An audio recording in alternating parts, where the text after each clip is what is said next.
요한계시록 2장 18절에서 25절까지 같이 봉독하겠습니다. 두아디라 교회의 사자에게 편지하라. 그 눈이 불꽃 같고 그 발이 빛난 주석과 같은 하나님의 아들이 이르시되, 내가 네 사업과 사랑과 믿음과 섬김과 인내를 아노니 네 나중 행위가 처음 것보다 많도다. 그러나 네게 책망할 일이 있노라.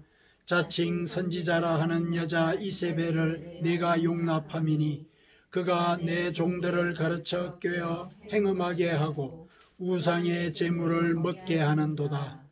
또 내가 그에게 회개할 기회를 주었으되 자기의 음행을 회개하고자 하지 아니하는도다. 볼지어다 내가 그를 침상에 던질 터이요 또 그와 더불어 간음하는 자들도 만일 그의 행위를 회개하지 아니하면 큰 환난 가운데 던지고, 또 내가 사망으로 그의 자녀를 죽이리니 모든 교회가 너는 사람의 뜻과 마음을 살피는 자인 줄 알지라. 내가 너희 각 사람의 행위대로 갚아주리라. 두아디라에 남아있어 이 교훈을 받지 아니하고 소위 사탄의 깊은 것을 알지 못하는 너희에게 말하노니 다른 짐으로 너희에게 지울 것은 없노라. 다만 너희에게 있는 것을 내가 올 때까지 굳게 잡으라. 아멘. 오늘 주일은 우리 교회가 설립이 된 지 4주년이 되는 주일입니다. 10월 마지막 주일을 우리가 설립 주일로 우리가 지키고 있습니다. 4년이 지내오면서 여러 성도님들이 또 이 교회를 거쳐 가시고 또 많이 기도를 해 주셨죠. 그 가운데 우리가 굳은 신앙의 기반들을 우리가 다지게 되었습니다. 그 기간 동안 하나님께서 이렇게 우리를 지켜주시고 여기까지 인도해 주신 은혜 같이 감사를 드리십시다. 오늘은 이 본문을 가지고 오늘날 교회가 어떤 모습을 사회에 보여야 하는가, 그리고 성도들에게도 또 교회는 어떤 신앙의 본질을 지켜나가야 하는가, 그런 점을 주제로 같이 한번 묵상을 해보도록 하겠습니다. 사회가 복잡해질수록 여러 가지 생각들과 문화들이 많이 섞이지 않습니까? 많이 섞이는 가운데 물론 이제 제3의 문화가 만들어지고 또 그걸 통해서 새로운 삶의 기회가 주어지는 것, 그 분명히 우리가 인정을 할 수밖에 없는 현상이지요. 이 교회나 또 신앙의 그 이력들, 그 과정들을 살펴보더라도 그와 같은 변화의 과정들이 있어 왔습니다. 그래서 어떤 면에서 보면은 그게 뭐 여러 가지 문화들이 섞이는 현상이다, 혼합되는 현상이다, 이렇게 얘기할 수도 있지만은 새로운 해석, 또 새로운 삶의 기회, 이런 것들을 받아들이는 그런 계기가 되기도 하지요. 그러나 우리가 이와 같은 상황들이 일상적이고 보편적인 현상이라 하더라도 그럼에도 불구하고 우리는 반드시 지켜가야 하는 그런 정체성이 있지요. 우리가 21세기를 이렇게 살아가면서 세계화되는 과정 속에 사회가 많이 바뀌지 않았습니까? 여러 세계적인 문화들이 많이 들어와 있고, 그러나 그 가운데서도 우리가 한국 사람이라는 그런 정체성, 이거는 버릴 수가 없는 것이죠. 마찬가지로 신앙에서도 여러 가지 해석들, 여러 가지 주장들, 이런 것들이 많이 나왔습니다. 또 다른 문화권에서 해석한 그런 복음의 의미들, 이런 것들이 또 우리 사회에 들어왔고, 심지어는 사회의 어떤 가치관이 복음에도 이렇게 영향을 끼치는 그런 현상들도 많이 있었죠. 이런 것들이 사회의 변화 과정에서 불가피한 현상이기는 하지만, 그럼에도 불구하고 우리가 반드시 지켜내야 되는 복음의 정체성이 있는 것이죠. 오늘 본문은 그 복음의 정체성, 그걸 한번 고민을 해보라. 그리고 오늘 이 본문에 나와 있는 이 두아디라 교회, 이 두아디라 교회에는 실은 그 정체성을 지키지 못한 것 때문에 하나님의 일종의 경고를 받았죠. 그래서 이 경고를 우리가 반면교사 삼아서 우리 교회가 우리 자신의 삶과 또 이 사회에 대해서 어떤 복음의 정체성, 어떤 복음의 본질을 지켜나가야 하는가, 그런 것들을 같이 새겨보도록 하겠습니다.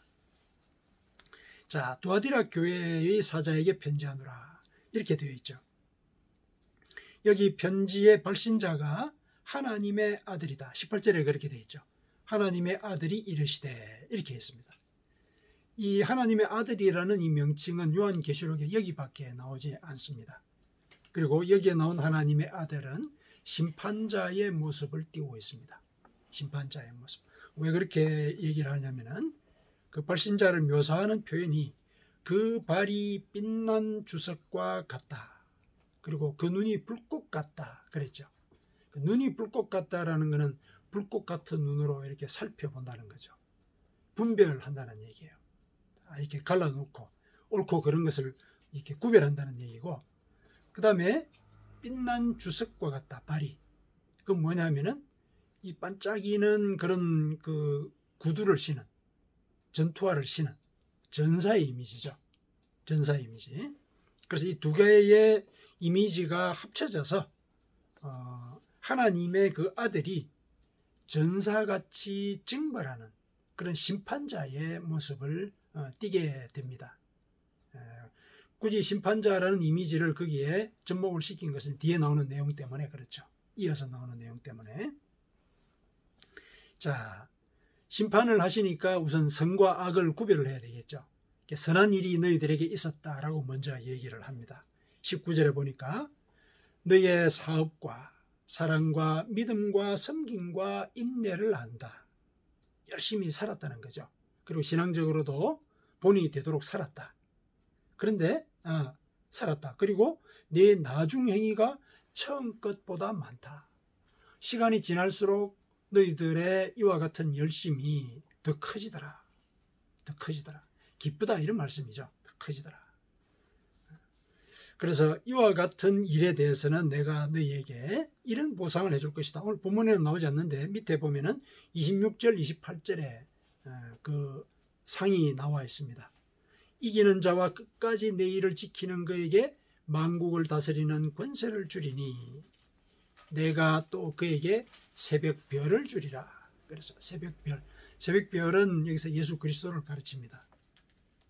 이 새벽별은 하루의 아침에 이 새벽에 나타나는 거잖아요. 그러니까 그 하루를 사실은 여는, 그래서 사실상 지배하는 그런 상징을 갖고 있죠. 예수 그리스도가 우리의 삶을 지배하는데 그분을 우리에게 주겠다 그랬어요. 그분을 우리에게 주겠다. 이것을 이제 상으로 약속을 하셨습니다. 심판의 자리에서. 반면에 이제 책망받을 일이 있다 지적을 하시죠. 자칭 선지자라는 여자 이세벨을 네가 용납해서 그렇다. 그 선지자라고 하는 그 존재가 나의 종을 깨어 가르쳐서 음란한 짓을 하게 했다. 행음하게 했다. 그리고 우상의 제물을 먹게 했다. 그러니까 이것을 내가 책망한다는 얘기죠. 여기 이세벨은 실제 인물일 수도 있고, 명확하진 않은데 실제 인물일 수도 있고, 구약 성경에 보면은 북이스라엘의 이 말기에 그 아합 왕이라고 있었어요. 그 아합 왕의 부인의 이름이 이세벨인데, 이세벨이 실제로 여기에 예수님께서 책망하시는 그런 행위를 이스라엘 백성들에게 하도록 했던 사람이에요. 다른 이방 지역의 출신이었는데 그 지역의 출신인 이세벨이 이스라엘 사람인 아합과 결혼을 하면서 이방 지역의 문화, 즉 그 바알신을 섬기는 그 문화를 가지고 왔어요. 바알신을 섬기는 과정에 풍요 제의를 올리거든요. 풍요 제의를 올리는 가운데 이제 여사제들과의 이제 이런 행음의 과정들이 그 속에 풍요를 이제 이렇게 불러들이는 하나의 의례로서 이제 행하게 돼요. 이제 그런 것들을 이제 불러들이고 또 우상을 섬기면서 우상의 제물을 먹게 하는 이런 일들을 그 이세벨이 이스라엘에 퍼뜨렸거든요. 그런 행위를 했던 그런 여성의 이름을 따서 이제 그런 일을 하는 존재를 그냥 이렇게 이세벨이다, 이렇게 얘기를 했을 수도 있습니다. 어쨌든 중요한 것은 그런 사실이 교회에서 벌어지고 있었다라는 것이죠. 그거를 지금 예수님께서 지적을 하고 계십니다. 그러시면서 그들에게는 어떤 벌을 얘기를 하고 계시냐면은 내가 그들에게 회개할 기회를 줬다 그러셨어요. 회개할 기회를 줬다. 그런데 회개하지 않은 것이죠. 그래서 책망을 하시는 것이고, 그래서 회개하지 않으면은 내가 그를 침상에 던지겠다. 침상에 던진다는 것은 큰 병에 들게 하겠다는 얘기예요. 큰 병에. 침상에 누워서 지낼 수밖에 없는 그런 상황이 되는 것이죠. 그리고 큰 환란에 던져버리겠다. 그것뿐만이 아니라 자녀들이 죽게 될 것이다. 이런 이제 벌이 내려진다라고 예고를 했습니다. 자, 예수님께서 일러주신 이 말씀을 보니까 성도들은 아주 경건한 삶을 살고는 있지요. 그렇죠. 사랑과 믿음과 섬김과 인내가 처음보다 나중이 더 나았다. 아주 경건한 삶을 살고 있는 거예요. 그런데 그 반면에 이렇게 우상과 음란을 섬기는 이런 가르침을 또 받아들이고도 있더라는 것이죠. 묘하지만은 이런 이중적인 행태가 성도들의 삶 속에 있었다는 겁니다. 그것을 지적을 하시면서 그러한 행위에 대해서 회개하라. 이 얘기는 그런 이중적인 삶의 행태를 청산해라. 그 얘기를 하신 것이죠. 청산해야 된다. 그러시면서 뭐라고 그러시냐면은 모든 교회가 나는 사람의 뜻과 마음을 살피는 자인 줄 알지라. 이렇게 얘기를 하세요. 그러니까 이 두아디라 교회 교인들이 그 보였던 그런 경건한 생활들이 겉으로만 그런다는 얘기예요. 겉으로만 사랑을 표현하고 또 믿음이 있는 것처럼 하고 또 섬기는 거 열심히 섬기긴 해요. 열심히 섬기고 또 이 동료들이나 이웃들에 대해서도 참고 인내하는 이런 모습들을 보였다는 것이죠. 그런데 그 속에 그 마음에 이런 우상 숭배와 또 음란을 허용하는 그런 측면을 또 갖고 있더라는 것이죠. 그래서 나는 각 사람의 이 마음과 뜻을 살피는 사다. 이 얘기를 한번 이제 강조를 하시는 것이죠. 그러면서 이어서 내가 너희 각 사람의 행위대로 갚아줄 것이다. 나는 사람의 뜻과 마음을 본다. 그래서 그 마음이 실리지 않은 그런 행위들, 그거 내가 분명히 갚아줄 것이다. 이런 얘기를 하시는 것이죠. 그래서 이제 마지막으로 권면을 하시기를 내 마음속에 있는 것, 그러니까 사랑과 믿음과 인내와 섬김 이런 걸 하는 거는 뭔가 마음속에 그런 씨앗이 있다는 거 아니에요. 기본적으로 그런 걸 할 씨앗이 있다는 얘기인데 그 마음에 있는 그것을 내가 올 때까지 굳게 잡아라. 그 씨앗이 흔들리도록 방치를 하면서 이세벨의 가르침을 용납하고 그렇게 살아서는 안 된다. 이렇게 예수님께서 두아디라 교회에 권면을 하셨습니다. 자, 그러면 이제 이 본문의 내용을 우리가 쭉 살펴봤는데 이와 같은 이중적인 이 신앙의 행태 이게 왜 생길까? 그거 문제 우리가 한번 살펴봐야 되겠죠. 왜 이와 같은 이중적인 행태가 생기게 되었을까? 제일 크게는 무슨 사회 환경적인 요인을 들 수가 있겠죠. 성도들이 늘 살아야 되는 그런 그 환경, 공기처럼 영향을 끼치는 그런 환경, 그런 환경이 우선 그와 같은 이중적인 행태를 유도했을 수가 있다. 그 우리가 짐작할 수가 있죠. 실제로 이제 그 당시에 요즘 이제 우리가 영지주의라고 이렇게 비판을 하는 그런 풍조, 이런 풍조가 있었는데 물론 이 요한계시록이 씌어질 그 당시에는 영지주의라는 어떤 뚜렷한 형태의 그 정신적인 사조가 만들어지지는 않았어요. 근데 그런 씨앗들이 군데군데 퍼져 있었습니다. 예, 그 당시에 그리스 철학이 그 주변 지경을 이렇게 그 정신적으로 지배를 하고 있었기 때문에 이제 그리스 철학에 따르면 이제 영과 육을 두 개로 이제 구분을 하는데, 거기에서 하나의 실마리를 얻어가지고 육체의 행위는 영혼에 영향을 끼치지 않는다, 이런 생각이 하나 생겨나기 시작했어요. 그래서 육체의 행동이 영혼에 영향을 끼치지 않는다, 이건 뭐냐면은 내가 육신을 입고 있는 한 마음대로 살아도 영혼은 거기에 영향을 받지 않는다는 거예요. 그러니까 이제 좀 무도덕적인 이런 행위들이 생겨나게 되죠. 그런 생각들이 바탕이 되어 있으니까 그 지경에서 살던 성도들도 영향을 받는 거예요. 분명히 음란해서는 안 된다, 성경에서 가르치고 있잖아요. 우상을 숭배해서는 안 된다, 사도들이 얼마나 가르쳤겠어요, 그거를. 그런데도 풍토가 그런 거예요. 내가 육신을 입고 있는 한 내가 어떻게 살든지 그거는 내 영혼에 영향을 끼치지 않아. 나는 하나님을 믿는다라는 이런 생각만 갖고 있으면 돼. 이런 생각들이 있었던 것이죠. 그런 것들이 소위 이 자칭 선지자인 그 이세벨의 가르침을 받아들이게 한 것이죠. 그리고 왜 하필이면 그러면 우상숭배와 음란이냐? 이것도 그 사회적인 영향을 또 무시할 수가 없습니다.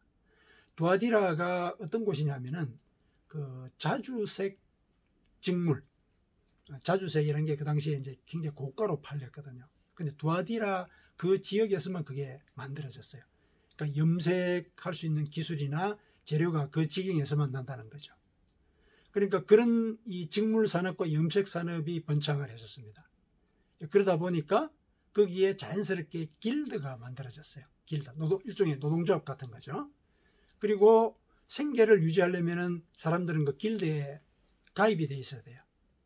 일종의 이제 조합에 가입이 돼 있어서 그 조합에서 자신들의 물론 이권뿐만 아니라 또 여러 가지 그 일 처리하는 그런 부분들에서 절차도 정하고 나름대로 이제 편리해서 만들어 놓은 것인데, 문제는 그 길드에는 각 길드 나름의 섬기는 신들이 있었던 거예요. 우리도 뭐 그런 걸 상상할 수 있지 않습니까? 우리 직장에는 이제 뭐 예를 들어서 뭐 무슨 일을 할 때 뭐 돼지 머리를 잡아놓고 이제 절을 하고 이런 거죠. 그런 이제 신을 섬기는 그런 것이 길드의 하나의 관행이 되어 있었거든요.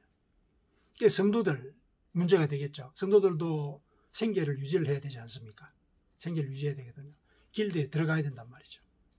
길드에 들어가면은 우상을 숭배할 수밖에 없어요. 그래서 이런 부분들에 대해서 갈등을 느끼게 되거든요. 당연히 그러지 않겠습니까? 그러면은 이제 그 문제를 가지고 교인들이 내 종에게 가겠죠. 이게 내 종들을 깨었다 그랬잖아요. 내 종. 그러니까 목회자를 찾아가겠죠. 고민이 있습니다. 그런데 이 이세벨이 내 종들을 깨었다 이렇게 얘기를 하잖아요. 그러니까 이 종들을 깨어서 이들에게, 그 교인들에게 괜찮다, 그래도 된다, 이런 얘기를 하게 만들었다는 얘기죠. 이 종들이 이제 어떤 생각을 갖게 되냐면은 우리가 육신으로 하는 행위는 큰 문제가 없다. 큰 문제가 없다. 하나님이 우리의 영혼을 구하시는 분이지 않느냐. 영혼을 구하시는 분이고 이제 그런 것들이기 때문에 우리가 크게 개념할 필요가 없다. 그리고 우상이라고 하는 것 성경을 보면은 그거 아무것도 아니지 않느냐. 돌이나 나무라고 얘기를 하고 있지 않느냐. 그렇다면은 우리가 거기에 뭐 절하는 게 뭐가 문제가 되겠나? 큰 문제가 안 돼. 그러니까 가서 뭐 이제 절 잠깐 하고 그리고 또 생계를 또 열심히 유지를 하고 그거 크게 뭐 나쁜 것 같지는 않아. 이렇게 가르치게 했다는 것이죠. 교인들이 이제 그런 행동을 했다는 겁니다. 그래서 교회에 오면은 이런 경건한 생활들을 하고 직장에 가면은 또 우상에게 절을 하고 또 거기서 어떤 제사를 지내게 되면은 또 그런 이제 그 풍요 제의를 지내면서 행음을 하고 이렇게 된다는 얘기죠. 그런 일들이 이제 있었어요. 그게 그 당시에 사회 풍토였던 것이죠. 그것이 신앙에도 그렇게 영향을 끼쳤다라는 겁니다. 그런데 이제 오늘 편지를 발신하신 예수님께서 그 점에 대해서 경고를 하시죠. 경고를 하십니다. 경고를 하신다라고 우리가 분명히 생각을 할 수 있는 것은 어떤 점에서 그렇게 얘기를 할 수 있느냐 하면은, 여기에 발신자의 모습으로 나와 있는 18절의 모습이 있죠. 발신자로 나와 있는 모습. 그 눈이 불꽃 같고 그 발이 빛난 주석과 같다. 이 표현을 쓰신 데는 의도가 있습니다. 왜 그러냐면은 그 당시 그 지역에서 그 많은 길드들이 주로 섬겼던 신이 트림나스라고 하는 신이었어요. 트림나스. 그게 소위 그리스 신화의 아폴론 있죠. 태양의 신. 아폴론을 그 지역에서는 트림나스라고 불렀어요. 트림나스를 섬겼는데, 이 트림나스를 그 지역의 사람들이 뭐라고 부르냐면은 하나님의 아들이다, 이렇게 불렀어요. 하나님의 아들을 우리는 섬긴다, 이렇게 불렀어요. 그리고 그 트림나스의 형상을 동전에다가 새겼는데, 그 동전이 이제 발견이 돼서 우리가 확인을 할 수가 있거든요. 그 트림나스 신은 전쟁용 도끼 있죠. 양날이 서 있는 도끼. 그거를 휘두르고 말을 타고 있는 그런 모습의 전사 형태를 갖고 있어요. 형상 자체가. 이런 모습을 띤 것이 트림나스예요. 그리고 하나님 아들이라 불렸어요. 자, 이 두 가지 묘사를 보면은 18절에 읽었던 그 발신자의 모습하고 겹치는 부분이 있죠. 겹치는 부분이. 하나님의 아들이라는 명칭이 우선 겹치고, 그 다음에 그 발이 빛난 주석과 같다. 반짝이는 군화를 신었다는 얘기죠. 군화를 신었다. 이런 것들이 그 트림나스 신의 모습과 묘하게 겹치는 거예요. 그러면서 이제 그렇게 비슷하게 겹치는 예수 그리스도께서 트림나스와 다른 점은 뭐냐면은 심판을 하시잖아요. 심판을 하시면서 회개해라. 너의 그 행위가 잘못되었다. 회개해라. 이렇게 얘기를 하시거든요. 그러니까 트림나스 신의 모습을 갖고는 있는데 그게 잘못됐다고 얘기를 하시는 거죠.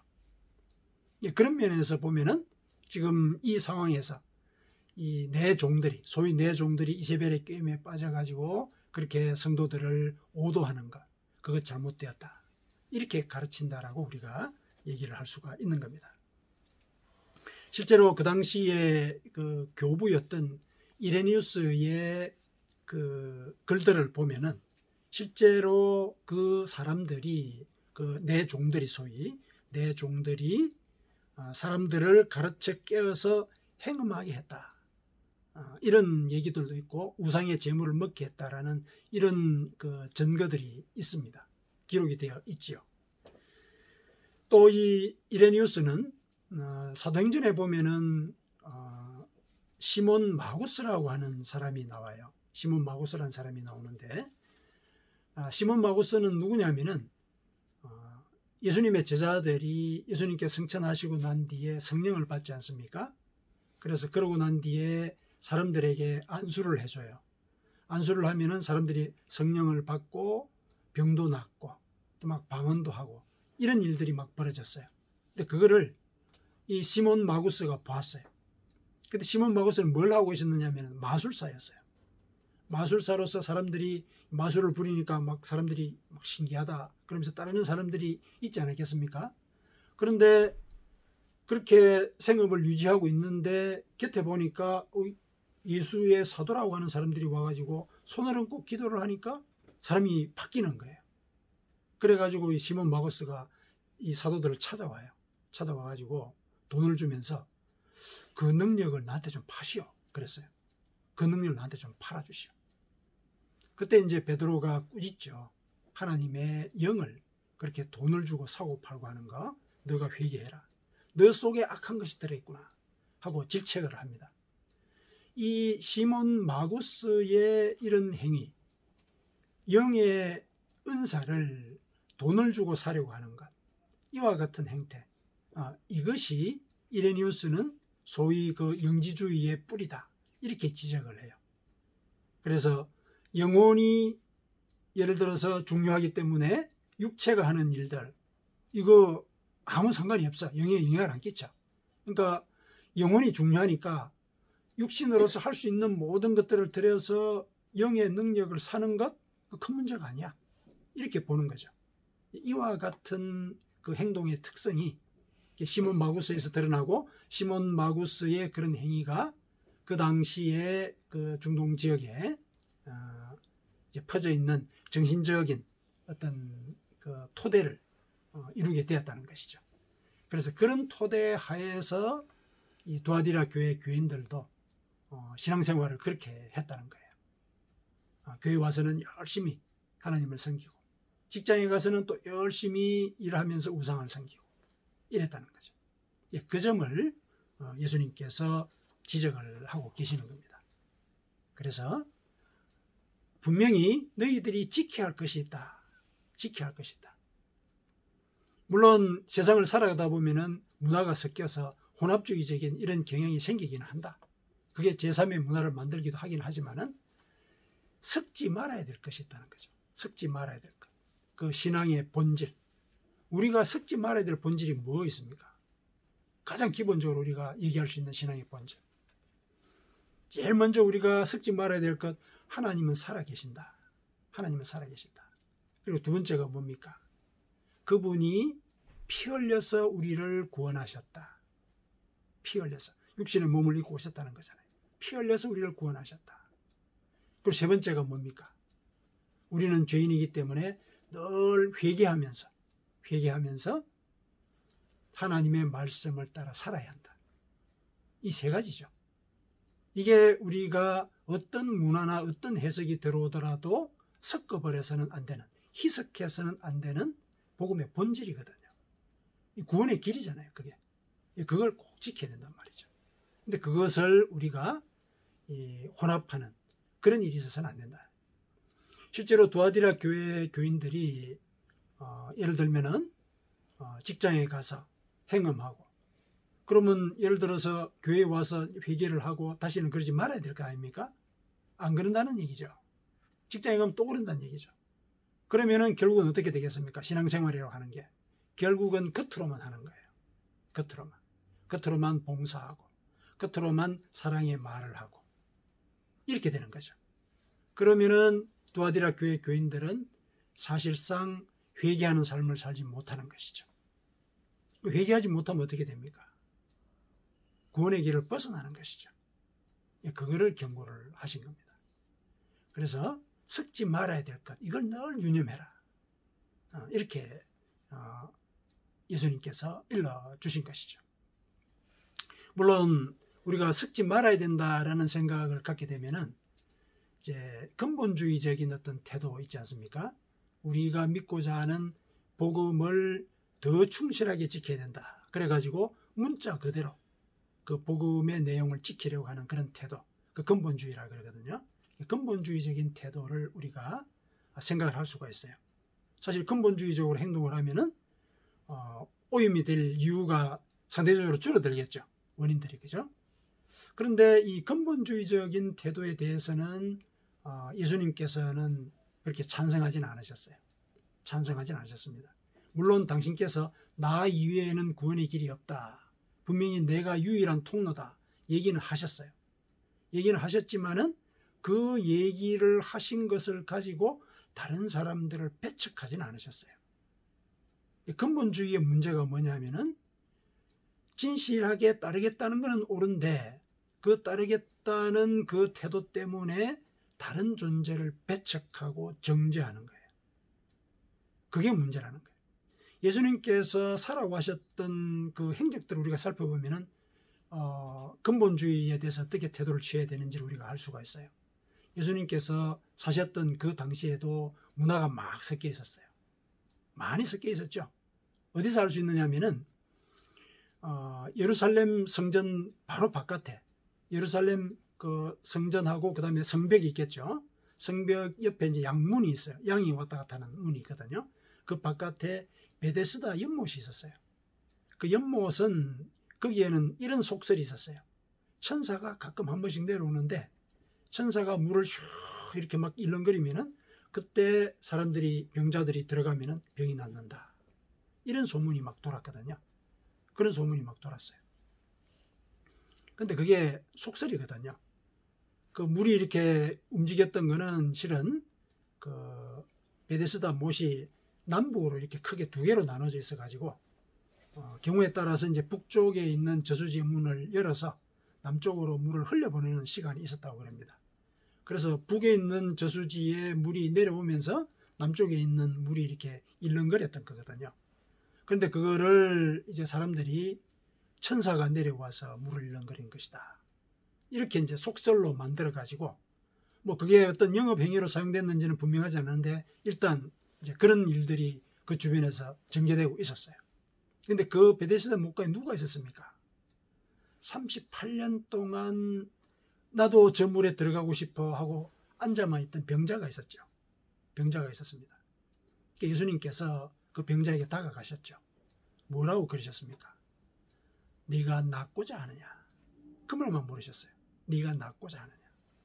아니 너 지금 천사가 내려와서 저 물을 동한다는 게 말이 되는 것 같으냐? 응?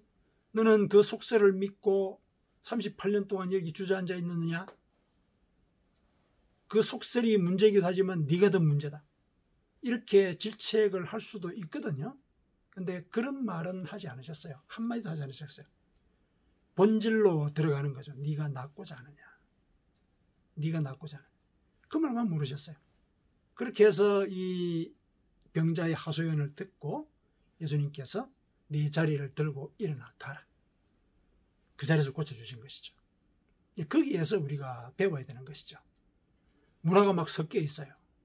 문화가 섞이는 것, 이 사회가 돌아가는 일반 과정이란 말이죠. 그 속을 하나님을 믿는 자로서 우리가 살아갈 때 뭐가 중요하냐? 내 속에 있는 것. 그걸 예수님께서 다시 오실 때까지 지키는 것. 그게 중요하다는 거예요. 다른 사람이 어떻게 사는가 그걸 두고 왈가왈부하면서 비난하거나 정죄하지 말라는 거예요. 정죄하지 마라. 신앙의 본질, 내 속에 있는 신앙의 본질, 그걸 지키는 게 중요하다. 이 얘기를 예수님은 이 땅에 사시면서 보여주신 거거든요.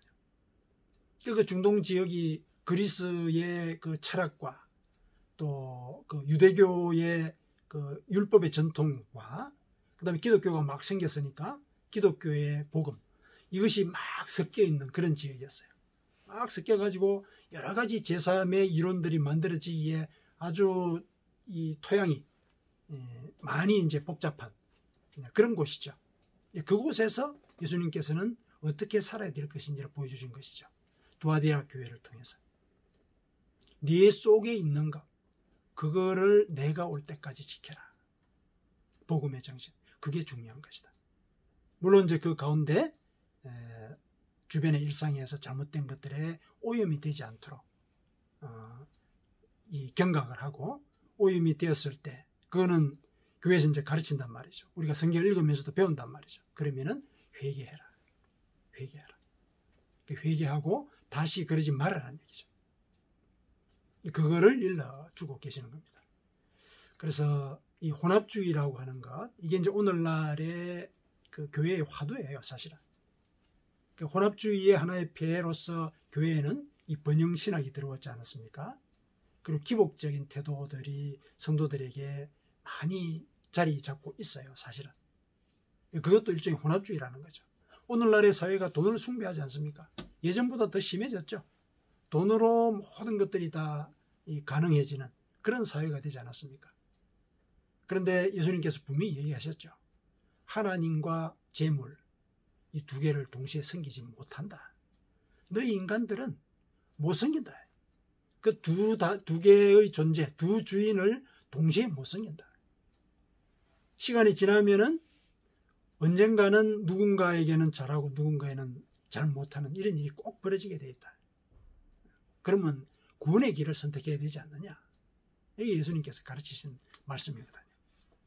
그래서 오늘 본문은 우리에게 우리가 지켜야 될 신앙의 본분, 내가 예수 그리스도를 만날 때까지 반드시 지켜야 될 것, 그거를 다시 한번 유념해라.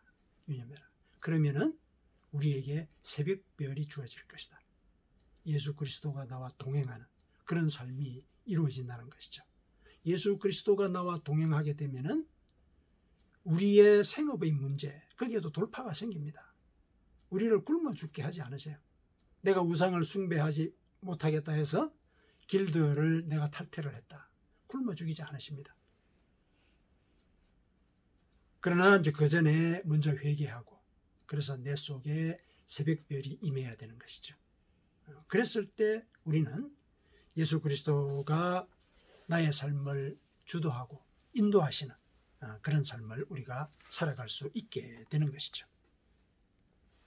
이 회개라고 하는 것은 우리가 하나님을 하나님으로 인정하는 그런 태도입니다. 회개는 우리가 하나님 이외에는 할 수 있는 게 아니거든요.